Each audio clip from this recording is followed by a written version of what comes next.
everybody. It is 5 o'clock, and I want to honor your time. My name is Heather Smith. I am a resident in Salem. I'm a teacher up in Youngstown.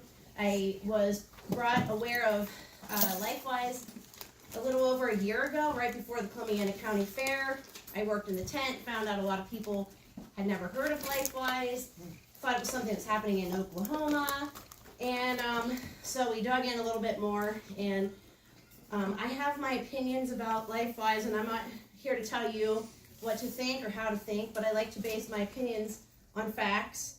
And so I have people here tonight that I'm going to introduce you to that will be able to give you some more facts about LifeWise, and you can come up to your own decision if you think that's right for our schools or not. So this is not just for Salem City Schools. This can be any public school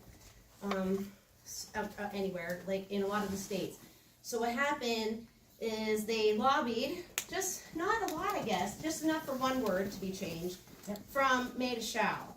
So schools shall allow for religious release time, and that could be to anybody, but right now LifeWise is pretty big, and they have grown exponentially, and we'll talk about what that growth is in terms of money, and where the money comes from to start the program, the cost for the fees that they have, things like that. So it started in Hilliard, Ohio by Joel Penton from OSU. Jim Tressel's the name of one of the rooms in there. So I'm sorry to burst your bubble if you're a huge Ohio State fan tonight, and I'm like, I'm not going to cut down on football tonight, but that's where he came from. Ohio says they shall be excused, so you have to look at different board policies are different in schools of when is excusable time in classes. So recess and lunch, okay, or a time that they could be, and even in some cases they could be during specials classes, which are a lot of fun during the day, I think, because I'm a specials teacher myself. So I think that's important. And I will say, LifeWise on the surface looks like it's a pretty package.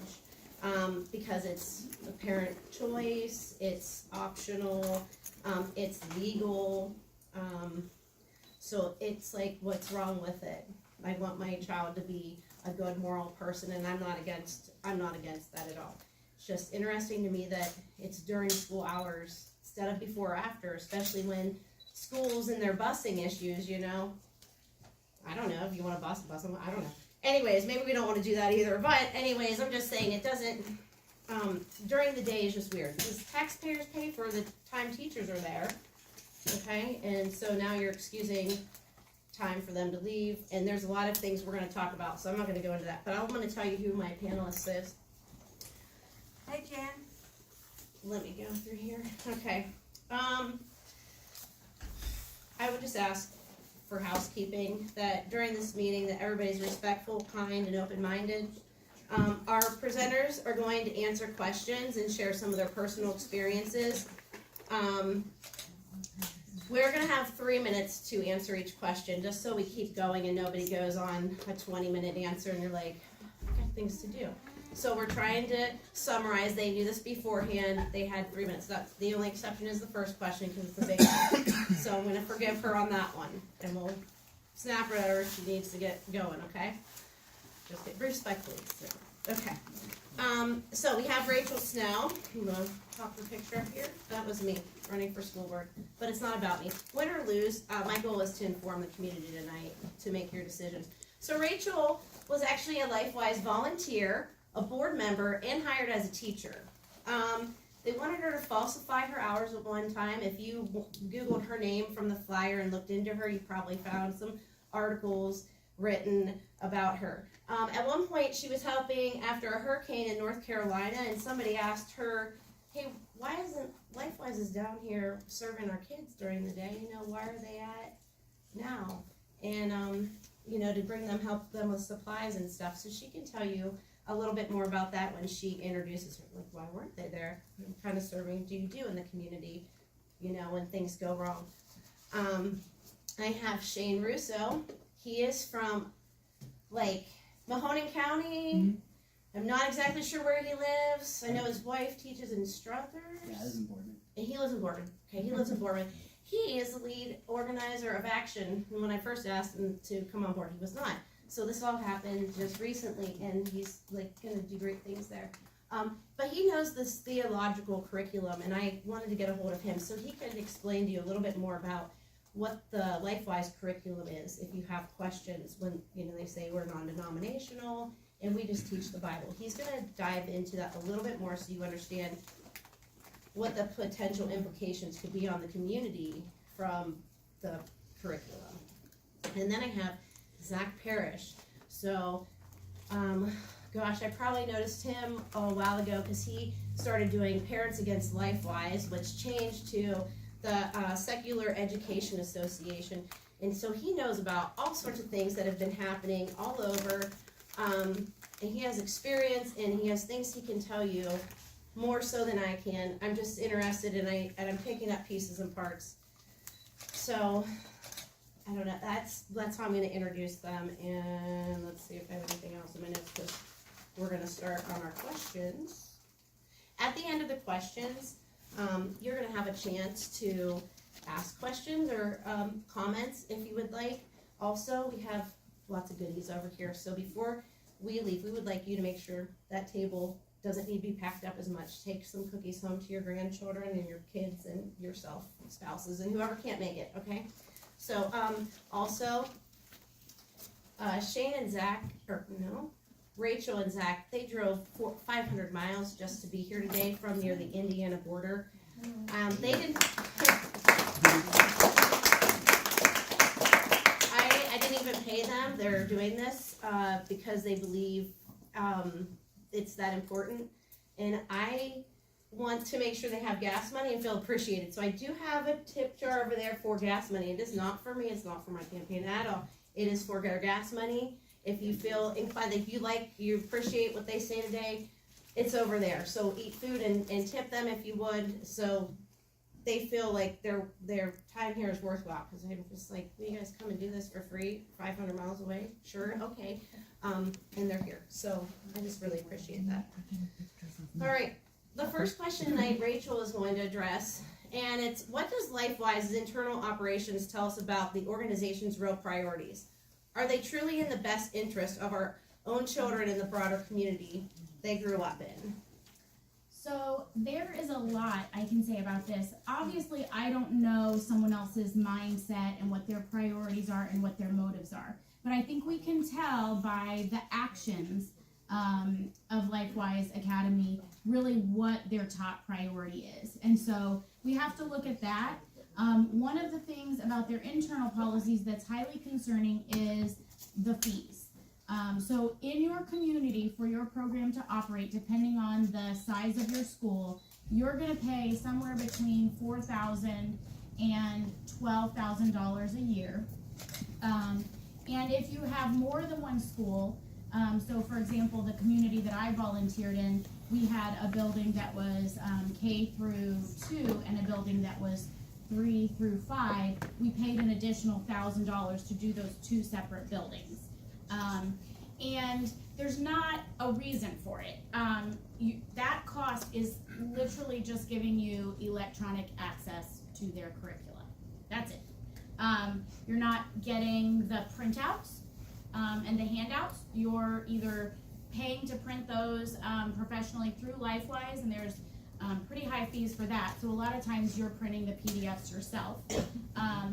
The handouts that are provided to the children each week, so these little guys that talk about the character quality, those cost extra.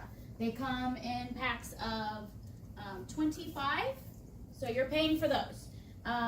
The t-shirts for the children, you're paying for those. If you want to set up a classroom and decorate it, you're paying for these. You get absolutely nothing except electronic access to the curriculum for that amount of money. In addition to that, if you have teachers or anything else, you have to raise additional funds. So when you see your local LifeWise Academy asking for a lot of money, that's why. That is somewhere between 15 and 50 times as much as other child evangelical programs. So, for example, other programs that are serving public school kids, one particular one that I know of that's an after-school program is $50 per 6 weeks. So $250 a year. Compare $250 a year to $13,000 a year, or $15,000 if you're in 3 buildings. So that's one thing that shows us that their number one priority, based on their actions and based on their internal policies, is money. The next page shows something else. Despite the legal risk that it causes them, they have done a couple of things. Actually, there's a lot more than this, but these are the 2 most blatant things that I feel like I can at least point out. And the first one is on line 3. Let's have some class participation. Who has seen in the news anywhere in any state that LifeWise does any lobbying to change the legislation in your state, to change the words from may to shall? Yeah. It's been in the news a lot. They've been in Texas, they've been in Oklahoma, they've been in Kentucky. They've been all over the country lobbying, and Zach will go more into that, I believe, later. So if you look at line number 3 on their IRS 990s, this is available on ProPublica Nonprofit Explorer for any nonprofit. They have to show their taxes. The question is, did the organization engage in direct or indirect political campaign activities on behalf of or in opposition to candidates or for public office? And the question and the answer is, oh wait, I'm sorry, number 4 is I did the wrong one. Did the organization engage in lobbying activities or have a Section 501H election in effect during the year? And the answer is no, that they did not engage in any lobbying. And we've all seen them in the news engaging in lobbying. And if they answer yes here, that triggers Schedule C Part 2, which either means you have to pay taxes on those activities, or you could potentially, depending on how you answer Schedule C Part 2, lose your 501c3 status. And the 501c3 status is how they get their donations or their revenue, correct? Because lots of people are donating to get that tax write-off. So, and then the second part that's real obvious is in Section 9, and it is 11D, lobbying shows no expenses. It's not free to travel. There's Joel has his tour bus, so of course he's got fuel expenses to go all over the country. People are eating out, but we can go to the next screen. Let's just ignore all the traveling expenses. We also have Schumacher and Associates is a lobbying firm. You have to disclose who, if you are a lobbying firm, you have to disclose who you're getting payments from. And LifeWise Academy did pay Schumacher and Associates in 2024. They did pay them $105,000. The first $15,000 of which would have been during that tax year that I just showed you, where they said they had no lobbying expenses. So you can take from that what you will, as far as, you know, we're either evading taxes or retaining our 501c3 status to increase revenue. Either of those things, you're at a pretty serious legal risk when you are not honest on your IRS 990s. So take that for what you will, but to me that shows that money is a pretty big priority.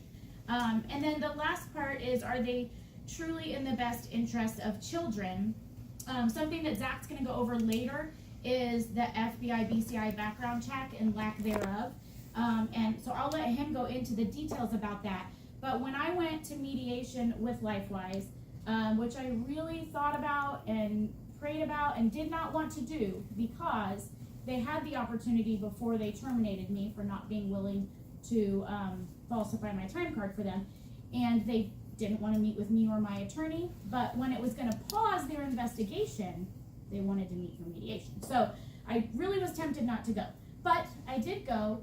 And one of the things that I asked them to do, because I didn't care about them making me whole financially for what they did to me as much as I care about future victims. And so I asked them, number one priority was, please rewrite these greedy financial sections in your policy manual, which 312, 401, 403, 408, 409, 202. I showed you one before, which was the launch fees. 202 is the background check and screening, and I asked them to please rewrite it. This was the first thing that I asked them to do, and I said, I don't want to talk about money. I just want you to rewrite your financial policies, and there was absolutely no budging on any of them. There was no discussion once they saw that this was my first request. And what does that tell you? Are children a priority if you're not willing to spend $60 on your volunteers and employees to make sure they're safe? Because that's about what it costs to background check, to do FBI and BCI background checks. So there's one other way that I want to make sure I mention, because I am a believer and I am a Christian. I am not opposed necessarily to release time religious instruction when it's done according to the law and when it's done in a way that glorifies the Lord. But they have taken out scripture that is extremely important. So if you're a Christian in this audience and you believe, and even if you're an atheist, Penn Jillette, famous Penn and Teller comedian, said, I have no respect for Christians who don't proselytize. If you believe that there is one way to heaven, then why aren't you telling people? How much, his quote was, how much do you have to hate people not to proselytize? So to not fully explain something to children, to me, is unacceptable. If you're going to be there to tell people the gospel and to take donations saying you're spreading the gospel, then you better tell the whole thing.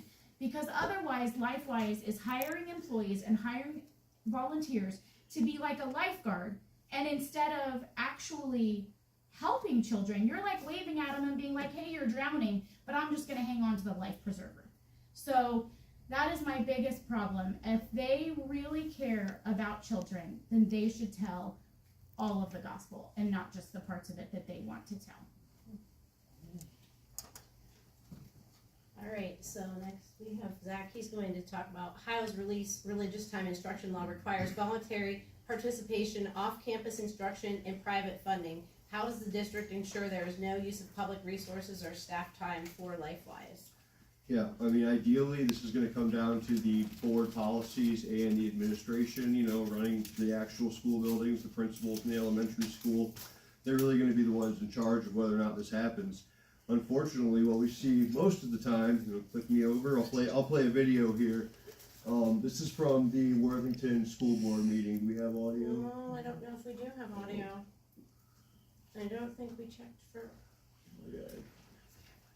It is not playing audio. Okay, well, I can summarize it. Alright. This is from the Worthington School Board meeting where the school board was discussing whether or not they were going to adopt a policy before the state mandated them to. And she went and talked to different teachers in the buildings and their different concerns that they had. And one of the main concerns is how much administration time is used checking these students in and out. You have to understand when these release time laws were upheld by the Supreme Court, this was in the 1950s. We weren't checking students in and out the same way that we are now. We didn't have the security protocols in schools that we do now, right? Mm-hmm. So we have lines of students waiting to get checked in and checked out. A lot of the schools that are participating in LifeWise, they're looking at 80%, 90% of the student body that's going. If you have that many kids lined up in the office, signing in and out, it really holds up the administration, right? And go ahead to the next slide. Some of the other things that we see a lot are, this is Elmwood. It's one of the more egregious ones here. They actually rented the school building to LifeWise. They gave Wi-Fi access to LifeWise. They hooked them up with their own phone line. And it was actually a school phone number with their own extension to the building, right? To the classroom. We see aides getting sent. That's another big issue that we have. We see the school aides, who again are being paid for with your tax dollars, they're being sent to LifeWise as well. All right. How does the school ensure that non-participating students are not stigmatized or academically disadvantaged when peers leave for LifeWise? Yeah, so I'm going to take this one too. Can we go back one? Well, that's it. Do you have? Yeah, there was more. Or is it linked here? Sorry.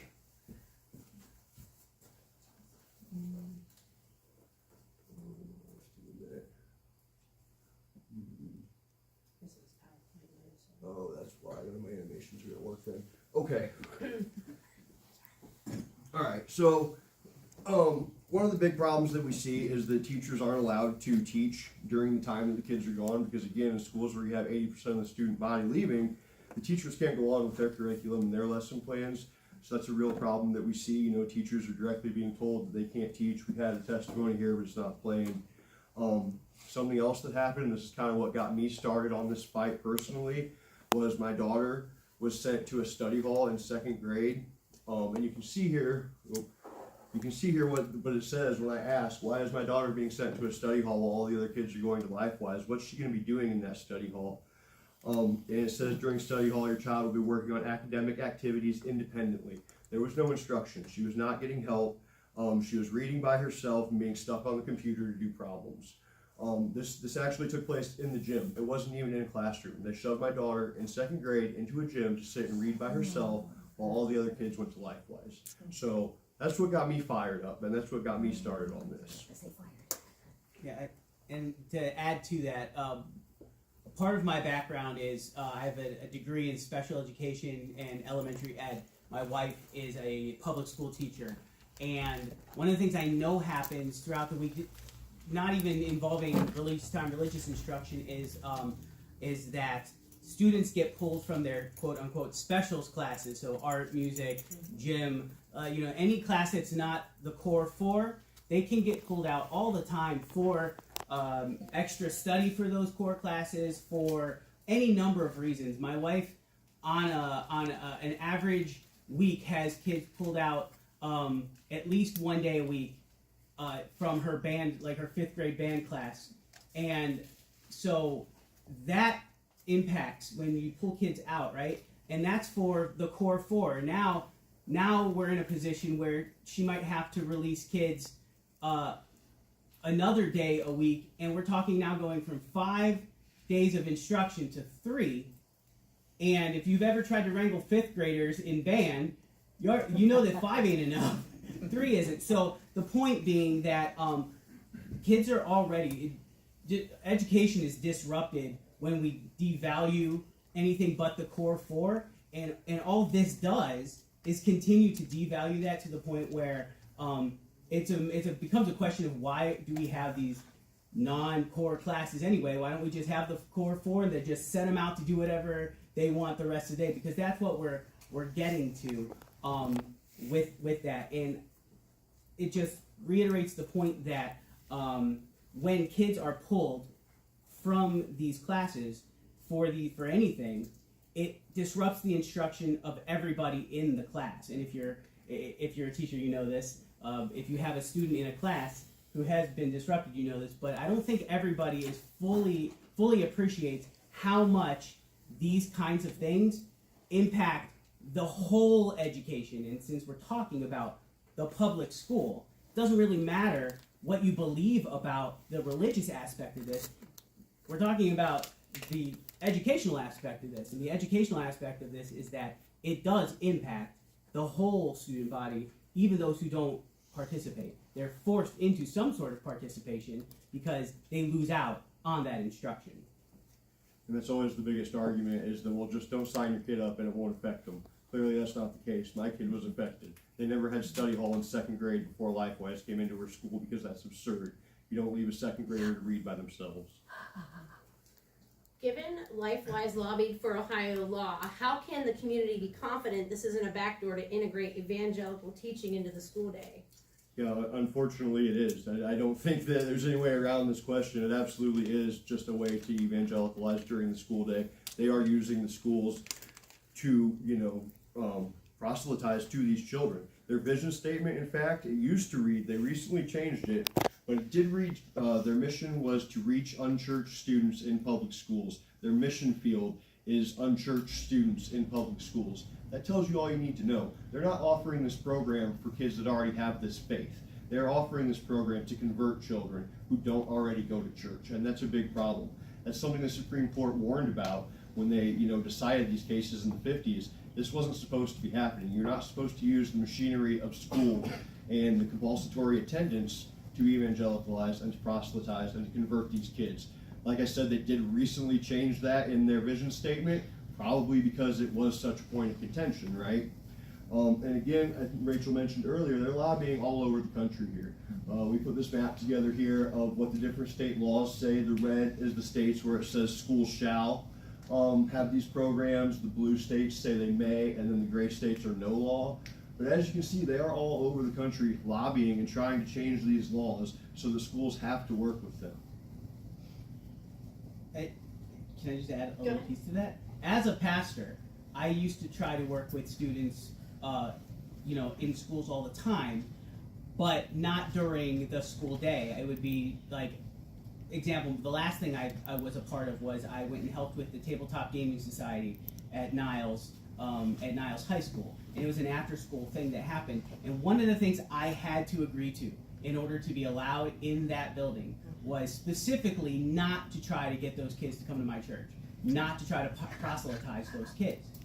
And for me, I was okay with that because the goal wasn't to get the kids to come to my church. The goal was to do some good, help some of these kids. I had some great conversations with kids who were struggling at home, things like that. But I, like, as a pastor, I had to and we're talking, I wasn't getting anything out of this. I wasn't trying to get anything out of this for my church. I had to make that deal. But apparently, if you're paying for the system, right, and you're making money off the kids, you don't have to follow that kind of logic. All right, he's going to answer the next one here. Who outside of LifeWise, such as independent educators, child development experts, and community representatives, has reviewed the curriculum for accuracy, inclusivity, and age appropriateness? And what Bible curriculum do they use? Yeah, so the first part of that is no one. That's the easy answer. No one has done any studies or has really looked at this in depth from an outside perspective. The only group that has been sort of commissioned to have anything to say about the curriculum was paid for by LifeWise, right? So if you know anything about how research and studies work, those are called, those are bad faith, right? When the pharmaceutical companies pay for the studies to tell you what the drug does, you don't trust those as much as if an outside source said, this is what we saw, because they have a vested interest. LifeWise has a vested interest to make sure that that study says what they want it to say. Nobody else has done anything like that. There are no certified teachers, child development experts, or curriculum specialists that have looked at this and signed off and said this is good education. Curriculum oversight only comes from LifeWise, and that is definitely not neutral in terms of the educational stuff. And again, if we were just talking about a Bible study after school, I wouldn't care. I would not care. The curriculum itself is based off of something called the Gospel Project.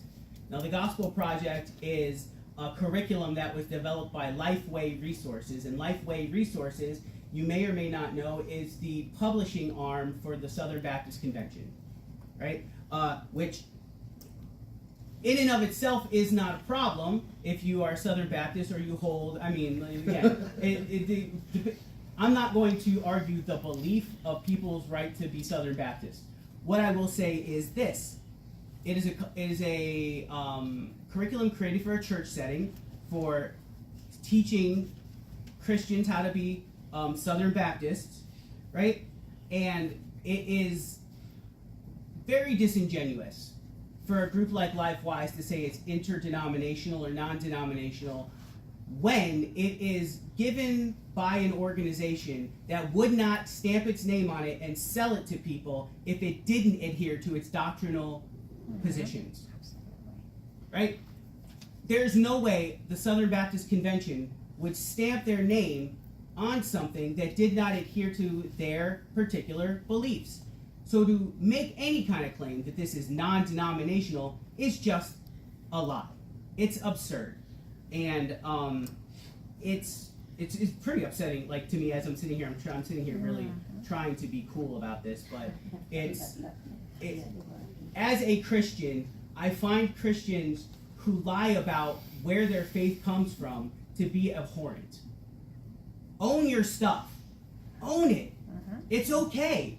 The reason why they don't want to own it, though, is because they know that if they said, we're teaching this curriculum that teaches Southern Baptist theology, there are a whole lot of mainline Protestants, there are a whole lot of Catholics, there are a whole lot of other Christians in their communities that would say absolutely not. We don't want that flavor of Christianity or whatever. Also, very importantly about the curriculum, it's not approved by any school board or licensed organization for education.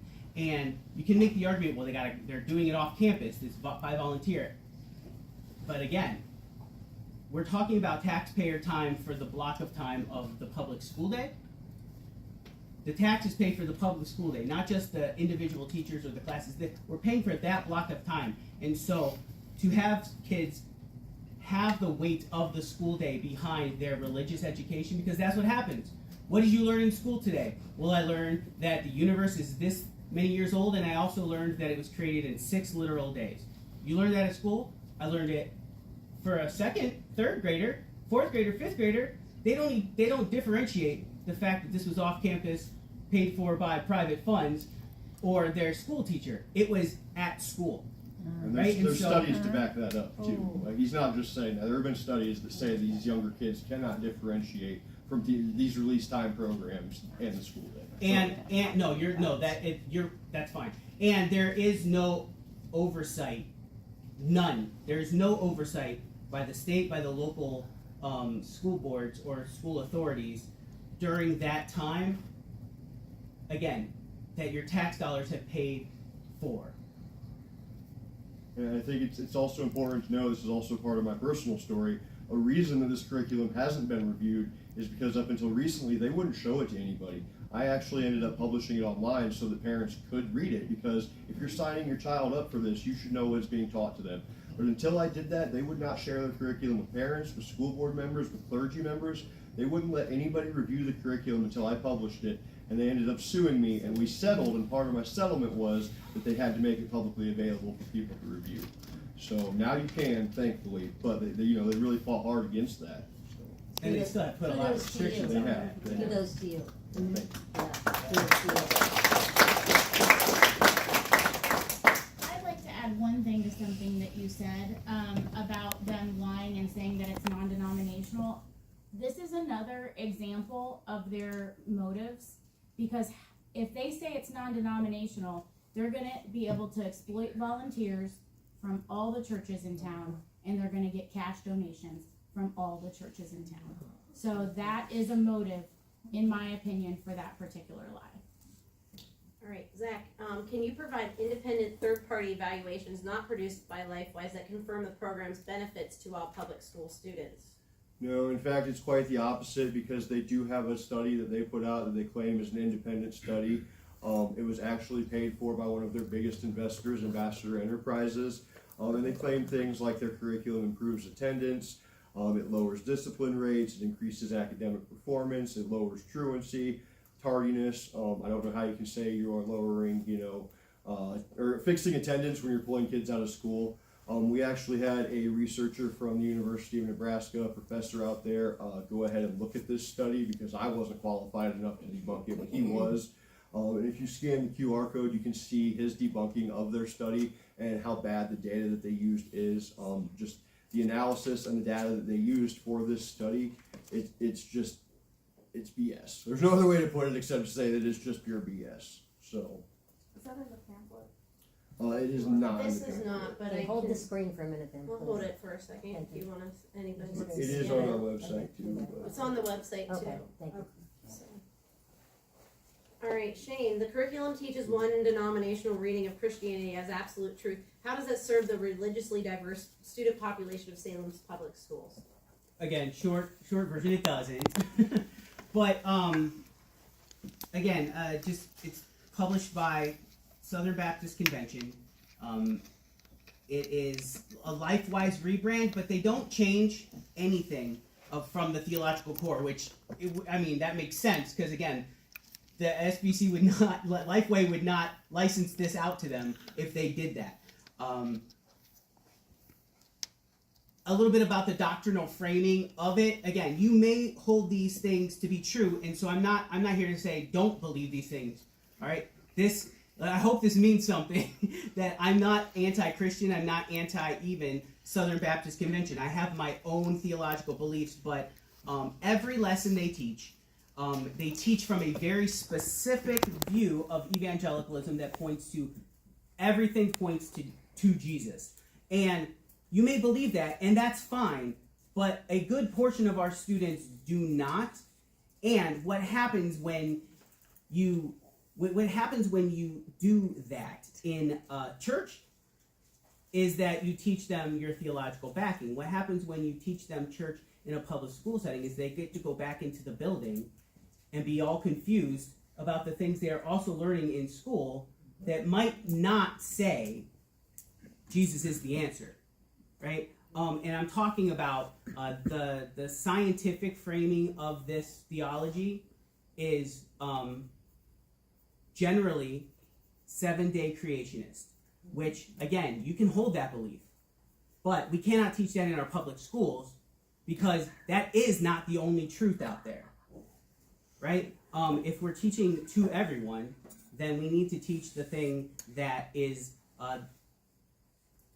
does the most good for the most people. And teaching one theological framework doesn't do that. Again, also this theology, not the theology, the curriculum is designed to evangelize. It is designed to, here are the guardrails that you must adhere to get to heaven. Here are the guardrails you must adhere to in order to be a right believer. It's not inviting critical thinking. And again, if there's one thing the SBC, the Southern Baptist Convention, has not been a hallmark of, it's critical thinking and allowing folks to question without getting absolutely smacked down. We see this every time a Southern Baptist Convention woman decides to stand up and start talking. Every time a Southern Baptist woman gets up and starts talking, you have all the Southern Baptist men tell her, you're not allowed to do that. That does not sound like critical thinking to me. That doesn't sound like an inclusive mindset. We're not even talking about any of the, when we use inclusive, we usually talk about like sexuality and things like that. We're not even talking about that. I'm talking about like basic gender norms, right? Between like whether or not women have any kind of authority to speak to people, right? This is the kind of theology that this curriculum is teaching. And that is not appropriate for our public school kids. And it's definitely not appropriate for taxpayer-funded time. And I won't even get that started on the fact that, when they specifically talk about queer identities, LGBTQ stuff in a very negative light, and they paint any non-traditional family, so mom, dad, 2.5 kids, and a dog, right? Anything that's not that as sinful or outside of God's design. Even though the Old Testament has like dozens of different family units, but apparently you can only use the Old Testament for Leviticus and Deuteronomy, but when it comes to family formations, we didn't read that part. So, please move on. It's similar. It's real. Who determines which theological interpretations are taught, and how is that decision inclusive of diverse Christian traditions, let alone other faiths? Yeah, right. So LifeWay, LifeWay Christian resources are the determiner of what is in the Gospel Project, not LifeWise. It was created by evangelical editors, all of a Calvinistic bent. And if none of that made sense to you, the short version of that is Calvinism is one of the two big ways that Christians kind of conceptualize the world in the West. The other is Arminianism. The basic thing here is that Calvinists, and why it's important here, is that they believe in a thing called total depravity. And that means the starting point for them is that humans are bad. Humans are bad. We were born bad. We didn't have a choice but to be bad. And some of us, no matter how good we try to be, are going to hell anyway. That's Calvinistic thought. That is Southern Baptist teaching, right? That is the group that put together this curriculum. Does that mean heaven is empty? Yeah, I mean, like, again, we could go on and on and on about the flaws in that. I personally don't hold to that, but there are a bunch of faithful Christians in the world that start from that point of view. As a Presbyterian pastor, I take umbrage with that comment. Okay. A Presbyterian pastor, 42 years. And that's fine. Yeah, okay. I am definitely oversimplifying down what is a much deeper theological issue. But tell me which part of what I just said was wrong. The whole thing about total depravity, I think just that comment takes Calvinism out of complete context. You're telling me that Calvinists don't believe in total depravity. I think it's part of a conversation. You are a much more progressive Calvinist than 99% of Calvinists. Not the Calvinists I know, or not the Presbyterians I know. So this is not. And I'm not. And the Presbyterian Church did have. The Presbyterian Church also did have their own splits, like most of the other mainline. Lots of them. We've Yeah, also and had a lot of I think it's reunification. right, and I think it's because people like you recognize that it's not as bleak as others. So I will absolutely I will admit that it isn't as dark as all that. I will say that the Southern Baptists hold to what I just said. Oh yeah. Yeah, I take umbrage with the Southern Baptists because Okay. they don't form And yes, so I got not nothing good to say okay. about So I will say not all Calvinists, right? I will say that I see that point. I can jump in here and say that LifeWise does, though. You can Oh, see. absolutely. Yeah. Even though absolutely, they say yes. this is character education, Yeah. well, it specifically says in some of their documentation that good. You cannot get to heaven through good works. Man is inherently doomed. Like that is specifically written in their own documentation. So whether or not Presbyterians believe it or Calvinists believe it, LifeWise does, and that's what they're teaching these kids. So. Yeah. Yes, it is not my. It is. I do apologize. It is not my goal here to crap on Calvinism. In fact, that's not in my notes. I went off script here. So I do apologize very, very much because, like I said, there are a lot of faithful Christians, faithful, devout Christians who start from a Calvinistic point of view, and it's that in and of itself isn't the problem, right? It's what some Christians have done from that starting point to get to other places. I think that for public education, though, the issue here is that we have Catholics, Orthodox, mainline Protestants, Jewish people, Muslims, secular people, kids in our classes, and LifeWise paints them all as sinners doomed to hell, right? And that is what is taught. Maybe not as overtly, not in the younger ages, that's for sure. In the older ages, that is absolutely taught that way. But they're not going. They'll use prettier language. But in the end, kids come back to school to their best friend who doesn't go to church and thinks my best friend is going to hell. How do I change that? And that's not a flaw. That's a feature in their programming. If they get that from their church and they come back, they still got to get them to come to church. But if they get that from LifeWise and want them to go to LifeWise, all they got to do is say, "You want to miss class?" Right? And so I think that's a problem. And they make classes really fun too. I mean, that's the other part of this that I don't know if you necessarily get into here, but I mean, they do pizza parties and they give out candy and that type of thing. Absolutely. Who doesn't want to skip gym class and go have some pizza? If you go back to the last slide real quick, I just wanted to point out, I think this conversation about doctrine and different beliefs is really an important one. I was raised LDS. I was raised Mormon. Really? Yeah, and the thing with the LifeWise teachings is it's biblical literalism, right? Even as a Mormon, we were taught, take the creationism. It says 7 days in the Bible, but that's kind of a parable, right? We know evolution is still real. God's time isn't our time. That's what we were taught as Mormons when I was a kid. And you can see here, we have different letters from different churches in the communities here, Catholic churches, Jewish churches. A lot of different churches have spoken out and said this isn't our doctrine, it's not what we believe. So this next question is for you: is how do you safeguard against promoting an us versus them mentality when students are told that the world will hate you for your faith? yeah, and this is something that we see so much. Like you said, they're coming back from these LifeWise classes and telling their friends that you are going to hell. You see this time and time again. We have so many reports of kids coming home in tears, not understanding why they can't go because their family's Jewish. You shouldn't have to explain that to a second grader, right? We have reports of people saying, "I can't be your friend anymore because you look like a lesbian. Just you look like a lesbian. I can't be your friend anymore." You click through here, and the thing is, they say they don't teach this divisiveness. They say they don't teach this bullying. If you can see up here, this is a post from LifeWise and Continental. They're actually, promoting. This is what we learned in LifeWise today. And what you can see is a student who drew this one individual with small muscles and it says, ooh, God bad, versus this individual with big muscles who says, yeah, God's real, yeah. This is meme culture. This is a child trying to, their take on a Chad meme, if anybody knows what that is. But I mean, this is truly saying the non-believer is gross and weak versus the believer who is strong and awesome. And they're promoting it as this is what we learned in LifeWise today. So when they turn around and say, well, we don't teach this, well, it sure looks like you do to me, And yeah, there's just one example of the testimonies that we've got. We have dozens and dozens of these testimonies that we've collected over the years. All right, Shane, if all correct answers align with one tradition's theology, how is this education rather than indoctrination?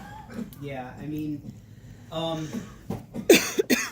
it is indoctrination, and again, our churches by default are indoctrinal organizations, entities, and they should be, right? That's the point.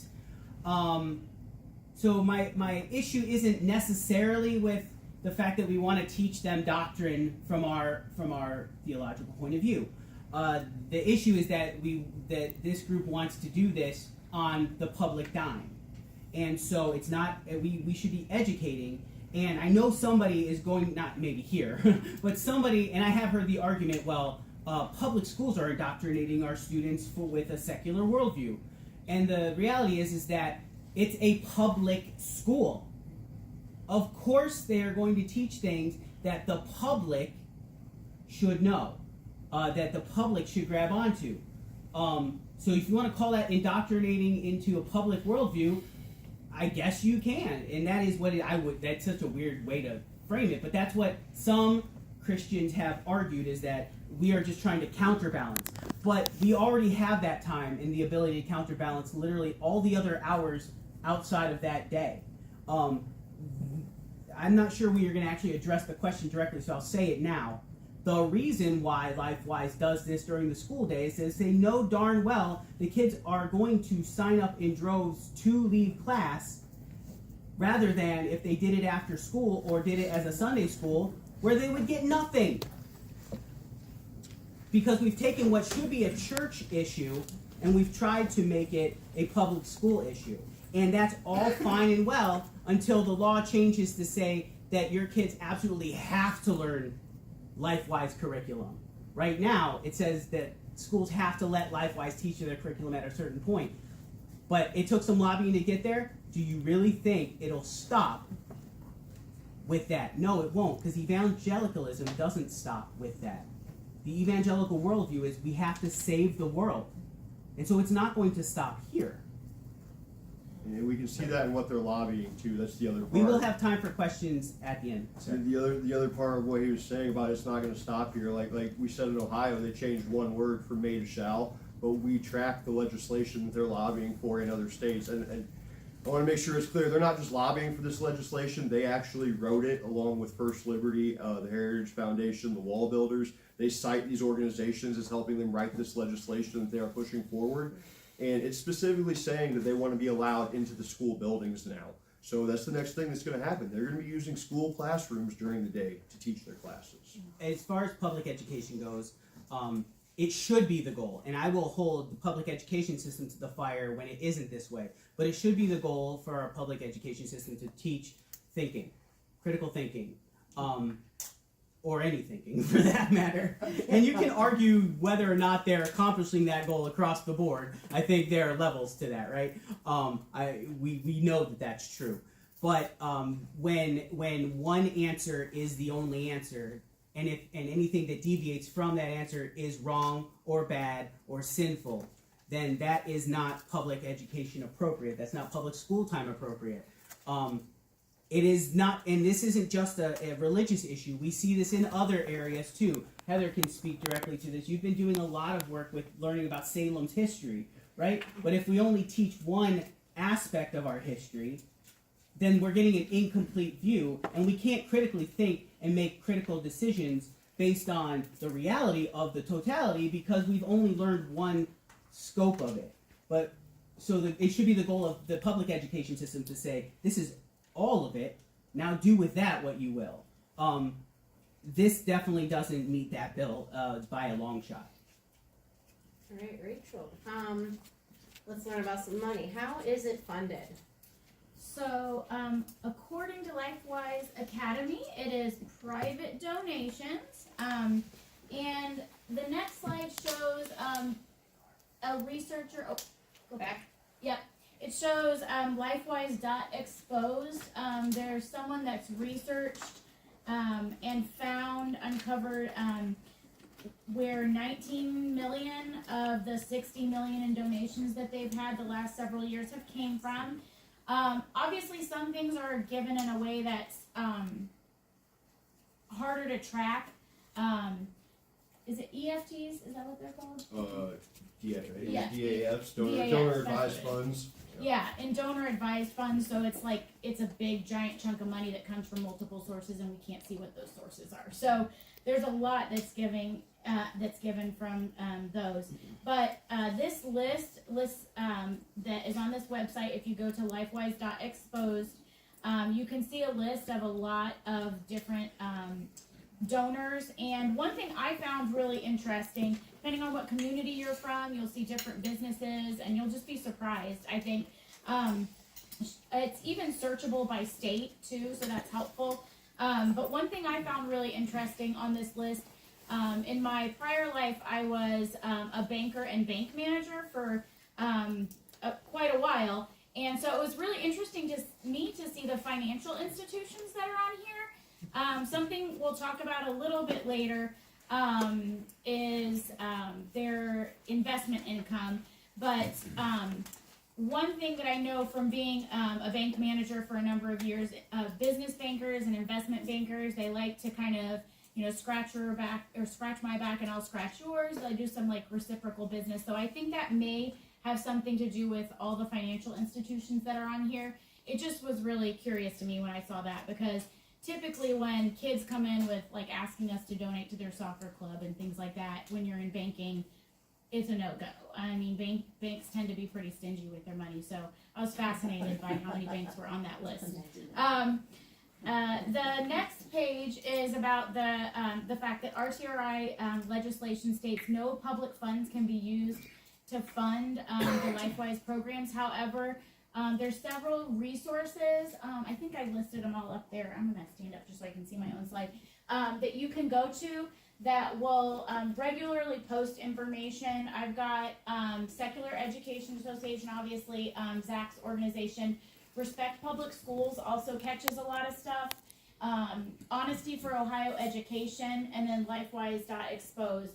Those are all some really good things you can follow, whether you follow on Facebook or go to websites.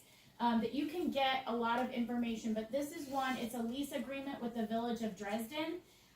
So that is a public entity, and the lease agreement shows that LifeWise is paying $0 in rent and paying $0 in utilities.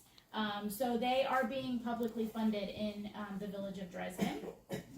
On the left of the screen, I also have, this was posted by Respect Public Schools, a bus that was donated by the Muskingum Authority of Public Transit. That's obviously public funding. They gave a whole bus to LifeWise Academy, and LifeWise happily accepted it and took their picture with it. And then on the right, Zach mentioned Elmwood was on campus. That is a way that you will never see another picture of me again. I am wearing a LifeWise shirt in that picture.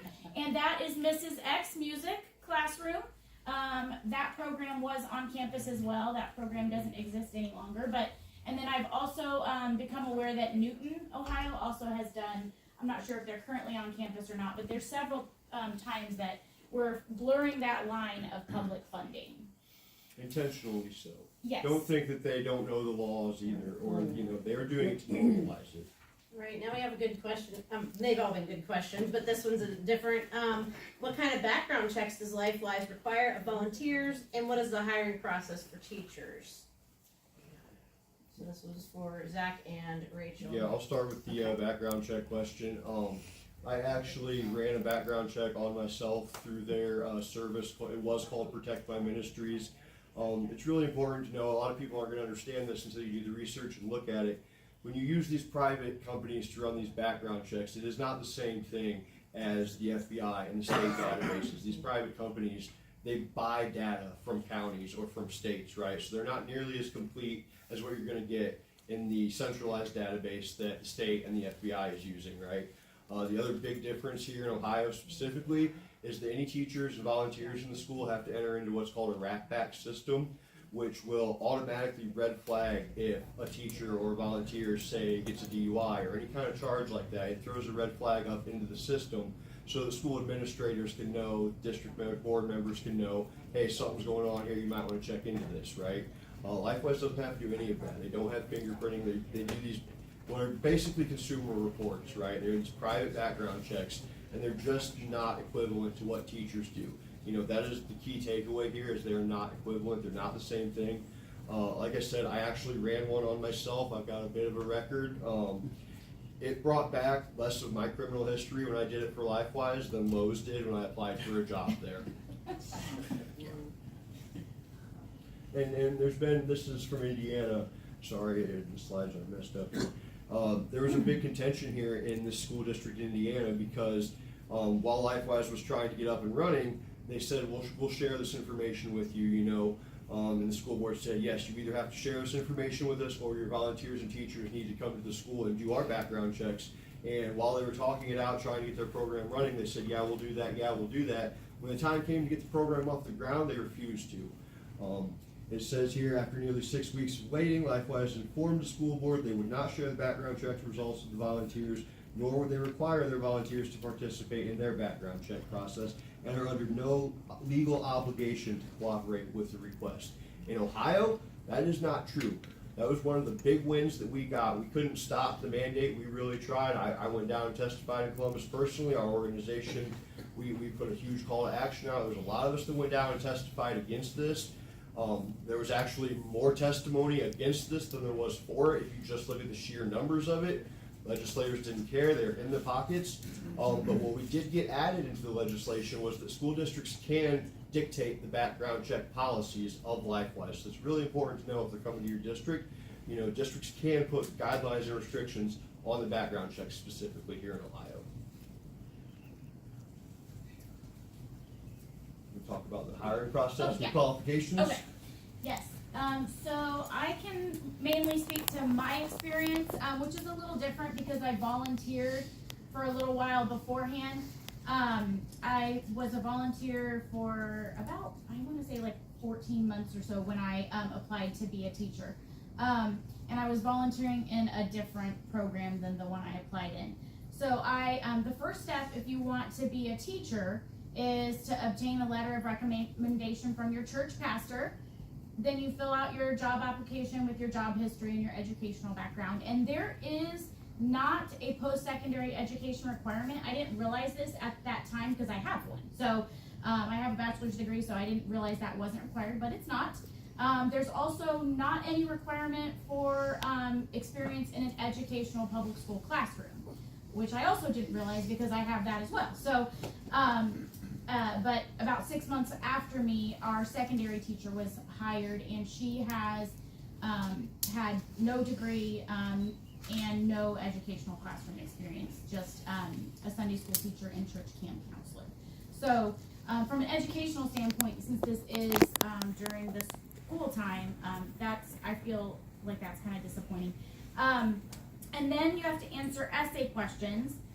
There's 3 questions about your spiritual life, 5 about doctrine and philosophy of ministry, and I believe I highlighted them in white. There's 3 questions that refer to an educational classroom and how to, like, your classroom management. And I felt like that was kind of telling that it's just not really that important.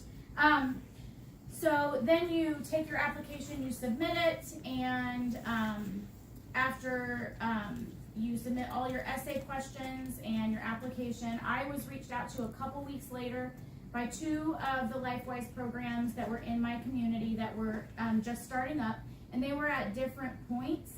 So in one, I was contacted by the lead teacher, and that was in the National Trail program. and she contacted me for an interview. And then in the Tri-County North program, I was contacted by the director because they were further behind in the startup, and they had no lead teacher. So at Tri-County North, I was interviewing for a lead teacher, and at National Trail, I was interviewing for a classroom teacher. And the reason I was interviewing for both is because they were supposed to be on different days of the week.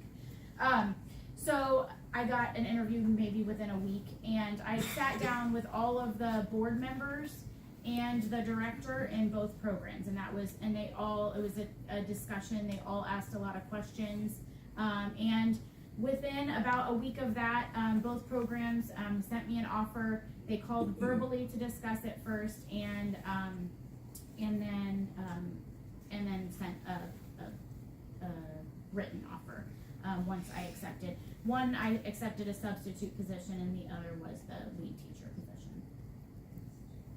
I think another thing to add here, they also make all their teachers and volunteers sign and agree to their statement of faith. I used to give some grace to the teachers and say, maybe they're getting duped, maybe they don't understand. And I think when you were hired, I don't know that they had that requirement, did they? Did you have to sign and agree to that? I didn't agree to some of the things that are in it now, Yeah. like the weird questions about, people that are divorced and all Yeah, that. and that's part of what's in it. I actually had a friend who used to volunteer for them as well, and he was a bisexual, and when he went to re-volunteer, they said you have to sign this document which says we believe marriage is between a man and a woman. We believe that gender is male, female, and can't be changed. It's a gift from God. And he said, I don't feel comfortable signing this. I don't believe this. And they would no longer let him volunteer for them. So, it's not just that they have these beliefs, they're teaching these beliefs. You have to also have these beliefs to work for them and sign and agree that you do. So Shane, how is LifeWise using RTRI to hurt schools? I want to first say, I want to be clear that I don't think that LifeWise believes what they're doing is harmful, right? I believe that they truly believe that what they're doing is a good thing, right? They want to, I do believe that evangelical Christians want to do the best for people. They believe that they are saving people from eternal damnation, right? So I don't think that they think they're hurting the public schools, though I will make the argument that there are some in LifeWise that do not want public education, right? But as an organization, LifeWise absolutely needs public education. So they don't want to destroy the public education system. They don't want to hurt it beyond their ability to benefit from it, so to speak. However, the three main ways that it does hurt public education is it disrupts academic time, which I've talked before. It divides students socially, and it undermines local control. You can see here on the picture, like where it says the students will be missing part of our science or SS class in the afternoon. We only meet 3 times a week to begin with. Are we okay with having them make up the work they miss? Now, the law states, or most policies state, I don't know if actually the law states it. Does it? Yeah. Okay. That kids are responsible to make up whatever work they miss. But And if they can't be missing these core classes like science, right, and like that social one. So studies, that one that's is the other part of basically. it. But like I mentioned earlier, a lot of classes are getting kids pulled out for whatever reason anyway, and now the law has made it so that schools have to allow that to happen. So it disrupts academic time, not just for the kids who are participating, but for the kids who miss art and gym and library and other specials. It impacts the whole class because, like, you can't teach a band class when a quarter of your band is missing, right? It creates unequal access to, I believe, a well-rounded public education. I said it divides students socially. The children who stay behind, we've seen numerous report after report that they feel punished or left out, and this often happens at the hands of the kids who are going, right? Because they're being taught that these kids, there's something wrong with these kids that they won't come, or there's something wrong with their families because their parents won't let them come. And a lot of districts have reported bullying for the non-participants.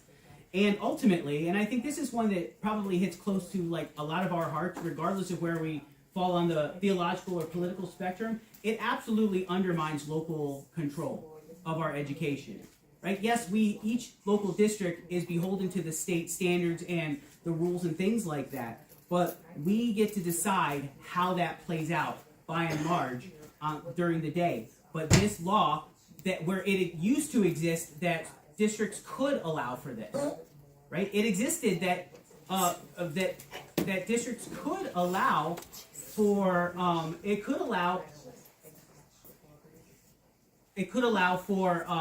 release time religious instruction. This law, the change in the law makes it mandatory now, and for a community like Salem, that's a big deal, because last year Salem School Board denied LifeWise ability to do this, and then the law changed, and now they don't have a choice.